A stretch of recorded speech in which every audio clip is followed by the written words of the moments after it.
حضرت خواجہ غریب نواز سید معین الدین حسن سنجری چشتی اجمیری رحمۃ اللہ علیہ۔ سفر ہند کے دوران آپ کا گزر علاقہ سبزوار سے ہوا۔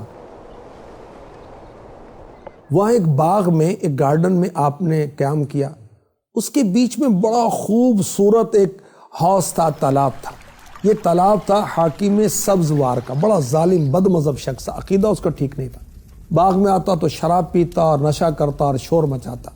غریب نواز رحمۃ اللہ علیہ نے اس حوض سے وضو کیا، نوافل پڑھے۔ محافظوں نے اپنے حاکم کی سخت گیری کا حال عرض کیا کہ بڑا سخت ہے، بڑا ظالم ہے، اور درخواست کی حضور یہاں سے آپ چلے جائیں، وہ آئے گا آپ کو نقصان پہنچائے گا۔ پتہ کیا فرمایا؟ اللہ پاک میرا نگہبان ہے، اللہ پاک میرا مددگار۔ اسی دوران وہ حاکم پہنچ گیا، سیدھا حوض پر آیا اور اس نے دیکھا کہ عیش و عشرت کی جگہ پر ایک اجنبی درویش ہے، تو وہ تو غصے میں آ گیا، لال پیلا ہونے لگا غصے میں۔ اس سے پہلے کہ وہ کچھ گستاخی کرتا، میرے آقا غریب نواز نے نظر ڈالی، اس کی کایا پلٹ دی، اللہ اکبر، بے ہوش ہو کر زمین پر گرا۔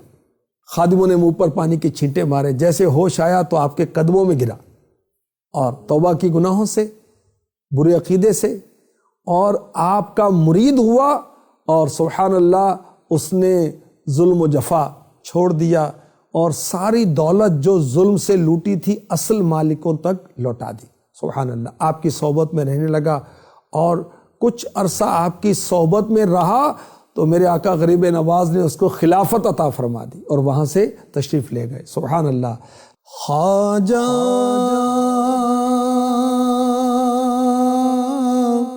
میرے خواجہ،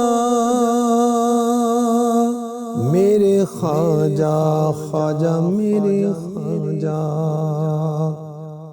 آپ کا نام ہے حسن، آپ ہیں نجیب الطرفین، حسنی حسینی، یعنی والد اور والدہ دونوں کی طرف سے آپ سید ہیں، اور 537 سنہ ہجری بمطابق 1142 سنہ عیسوی میں سجستان یا سیستان کا علاقہ، یہ پاکستان اور ایران کا بارڈر ہے، وہاں پر سنجر میں آپ کی ولادت ہوئی۔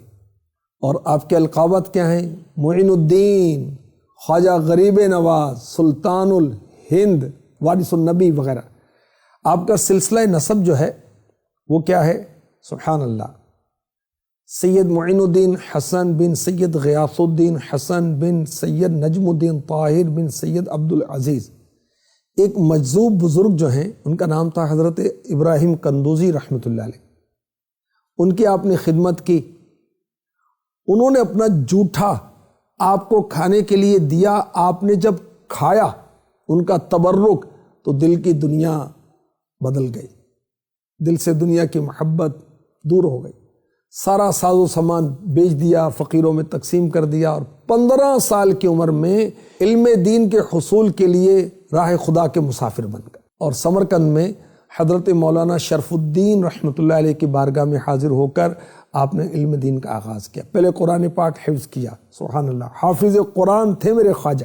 حفظ کرنے کے بعد آپ نے دیگر علوم بھی حاصل کیے، ذوق علم بڑھتا گیا، علم کی پیاس کو بجھانے کے لیے بخارا کا رخ کیا، وہاں پر بھی ایک عالم دین کے پاس گئے۔ دیکھیں ہمارے اسلاف بزرگوں کے پاس، علماء کے پاس جاتے تھے۔ تھوڑے عرصے میں آپ نے تمام دینی علوم کی تکمیل کی، اور 5 سال سمرقند بخارا میں علم دین حاصل کرنے کے لیے آپ نے اسٹے کیا، قیام کیا۔ صلو علی الحبیب صلی اللہ تعالی علی محمد۔